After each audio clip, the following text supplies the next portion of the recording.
Okay, so this is Chapter 6, Microbial Nutrition and Growth, Part 1. So microbial nutrition, we can look at the different nutrients that microbes need in a couple of different ways. So we have essential nutrients, which are basically any substance that must be provided to an organism. Macronutrients, they require this in large quantities. And they play important roles when it comes to the cell structure and metabolism. For example, carbon, hydrogen, and oxygen. And then there's micronutrients, which are present in much smaller amounts, and these guys are involved in enzyme function, excuse me, and some maintenance of protein structure. But these are generally known as trace elements when it comes to nutrition, and these are things like manganese, zinc, and nickel. So we categorize nutrients according to their carbon content.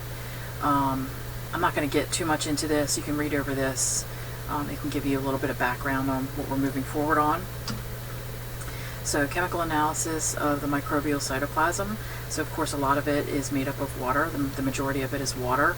There's some proteins, there's some organic compounds, there's certain elements, they refer to that as chomps, carbon, hydrogen, oxygen, nitrogen, phosphorus, and sulfur.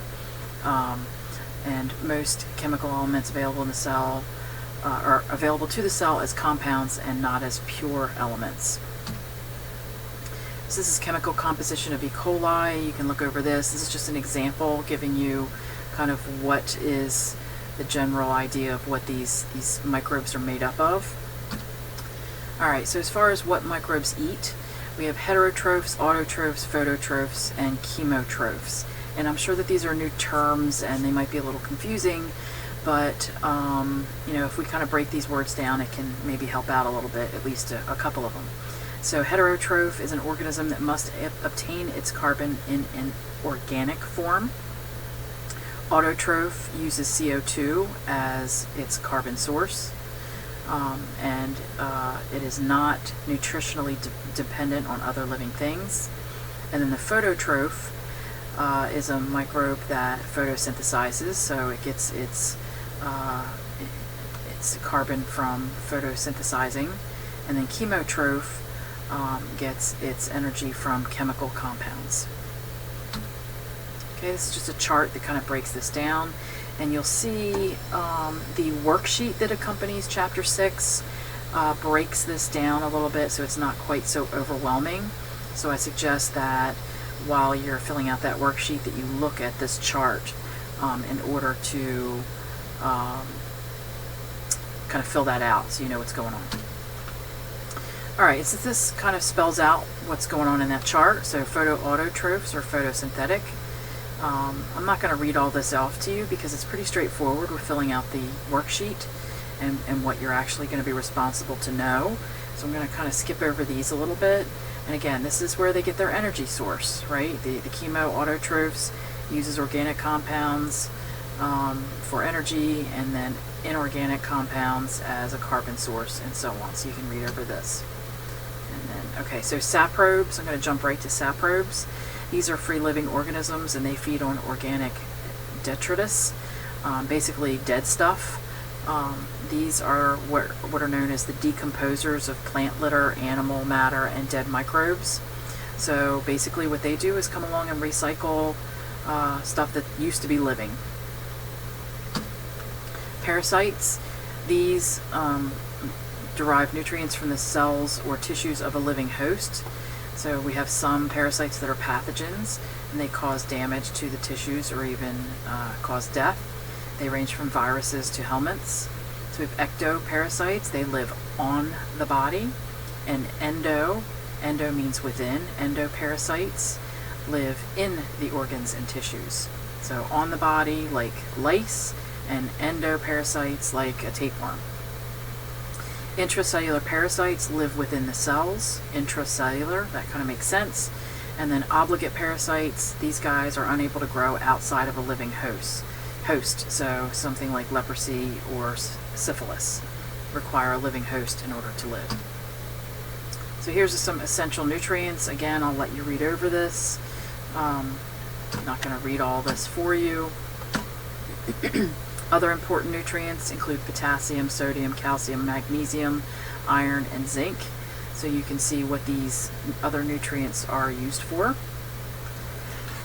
Excuse me. How microbes eat, their transport mechanisms. So transport of necessary nutrients occurs across the cytoplasmic membrane, even in organisms with cell wall. So the driving force of transport is atomic and molecular movement. So we're going to review diffusion and osmosis. So this should be a review from anatomy, even if you didn't take anatomy at Delaware Tech. This is a typical topic, diffusion and osmosis, that is covered when the cell is covered. So diffusion is the phenomenon of molecular movement in which atoms or molecules move in a gradient from an area of high concentration to an area of lower concentration. Osmosis is the diffusion of water through a selectively or differentially permeable membrane. So again, this is from high concentration to low concentration. So osmosis is I'm trying to make this very clear. Osmosis is the movement of water from high concentration to low concentration. I'm going to back this up a slide. Diffusion at the bottom here is the movement of solids or molecules from high concentration to low concentration. Alright, so I'll let you read over that, and we're going to talk about osmosis. So it's the movement of water, not the movement of solids. Okay, so here we have a membrane sac that has a solution, and we'll just say it's a 10% glucose solution, and then we have a container with water. So if osmosis is the movement of water, that means that inside this little membrane sac, water could possibly move out, and water from out here could possibly move in. So you always want to remember that when there's solids, solids are thirsty. So the water is always going to move in the direction of the solids, or from areas of high water concentration to areas of low water concentration. So again, we're talking about osmosis and the movement of water. So out here, there's a high concentration of water out here. There's a low concentration of water out here. So water is going to move into this membrane to try to equalize the concentration on both sides. Obviously, if there's no solids on the outside, the concentration will never be fully equalized. But nature in general is always going to try to equalize the concentration. Okay, so here is just some images on cell responses to osmosis. So again, osmosis is the movement of water. So if we put a cell in an isotonic solution, isotonic means same, so it's the same concentration inside the cell as the water concentration is outside the cell, or the solution outside the cell rather. So what's going to happen is water is going to move in and out in equal amounts. So the net water movement is going to be equal. If I put a cell in a hypotonic solution, that means that solution itself is weak in compared to the concentration inside the cell, and we're talking about weak as far as solids. So if we put this cell in a 20% glucose solution, I'm sorry, I apologize. If I put this cell in pure water that has no solids whatsoever in it, so we put it, you can see there's no solids, right? There's just some water.